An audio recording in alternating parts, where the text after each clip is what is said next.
Breaking చూస్తున్నాం. Keesara toll plaza వద్ద జరిగిన ప్రమాదం సంచలనంగా మారింది. సిబ్బంది వైఫల్యం బయటపడింది. వాహనాల మధ్య కనీస దూరం పాటించేలా చూడడంలో వైఫల్యం చెందినట్లు ఆరోపణలు వినిపిస్తున్నాయి. ఈ కేసులో పోలీసుల తీరుపై కూడా పలు అనుమానాలు వ్యక్తమవుతున్నాయి.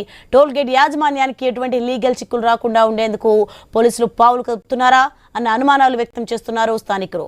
బ్రేక్ ఫెయిల్ వల్ల ప్రమాదం జరిగినట్లు ఎఫ్ఐఆర్ కాపీలో నమోదు చేయడంపై ఫైర్ అవుతున్నారు. రైట్, ఇదే అంశానికి సంబంధించి మరింత సమాచారం మా ప్రతినిధి యాకూబ్ అందిస్తారు ఫోన్లో. యాకూబ్, కీసర టోల్ ప్లాజా ఘటనలో అయితే సిబ్బంది వైఫల్యం ఉన్నట్లయితే బయటపడింది. దీనికి సంబంధించి అప్డేట్స్ ఏంటి?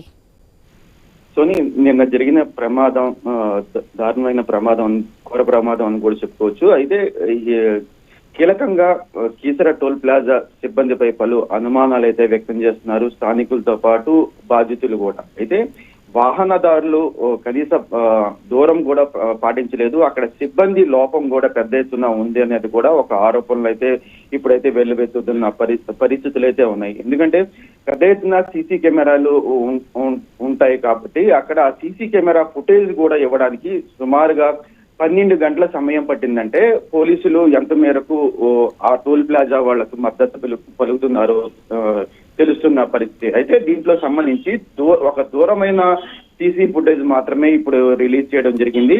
ప్రతి టోల్ ప్లాజా లైన్ కి సంబంధించి సుమారుగా 4 నుండి 6 సీసీ కెమెరాలు ఉంటే అక్కడ లైన్ లో ఉన్న సీసీ కెమెరాలు ఇవ్వడంలో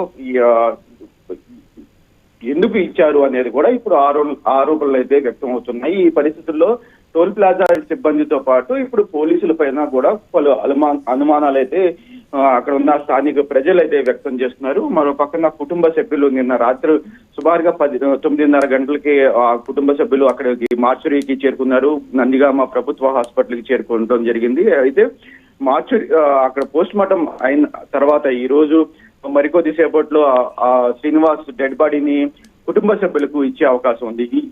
కానీ ఈ కేసుకి సంబంధించి ప్రత్యేకంగా ఈ కేసుకి సంబంధించి ఒకే లైన్ లో వెళ్తున్న వెహికల్ మరో కారు మీద పడిపోయిందంటే అక్కడ సిబ్బంది వైఫల్యమే పెద్ద ఎత్తున కనిపిస్తుంది అనేది కూడా ఒక పూర్తి స్థాయిలో ఆరోపణలు అయితే వెల్లువెత్తుతున్నాయి. కానీ ఈ కేసుని పక్కదోవ పట్టించేందుకు పోలీసులు ప్రయత్నం చేస్తున్నారా, అసలు అక్కడ ఏం జరిగింది అనేది కూడా పూర్తిగా పోలీసులు ఇప్పటికైతే ఎఫ్ఐఆర్ కాపీలో బ్రేక్ ఫెయిల్యూర్ అయింది అనేది కూడా పూర్తిగా ఎఫ్ఐఆర్ నమోదు చేసిన పరిస్థితి.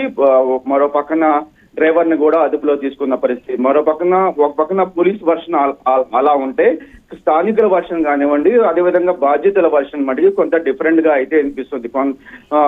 ఇది ఈ యాక్సిడెంట్ కొంత అనుమానాలు వ్యక్తం అవుతున్నాయి.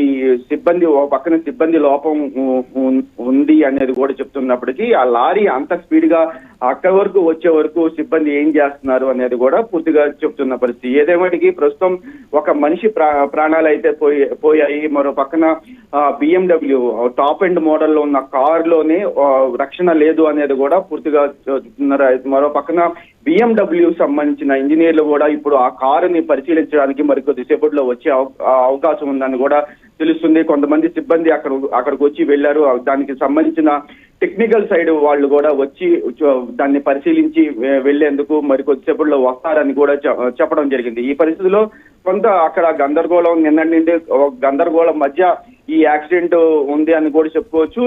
ఏదేమటికి పూర్తి వివరాలు పోలీసులు ఏ విధంగా కేసులు నమోదు చేస్తారు, అదేవిధంగా ఈ లారీకి సంబంధించిన ఓనర్ ని అదుపులో ప్రస్తుతానికి ఇంకా అదుపులో తీసుకోలేదు. అతని కోసం ప్రస్తుతం అతను అప్ స్టాండ్ లో ఉన్నాడు అని కూడా చెప్తున్నారు. అతన్ని పిలిపించిన తర్వాత అసలు ఏం జరిగింది అనేది మరికొన్ని వివరాలు అయితే తెలిసే అవకాశం ఉంది. Soni, right, thanks for information Yakub.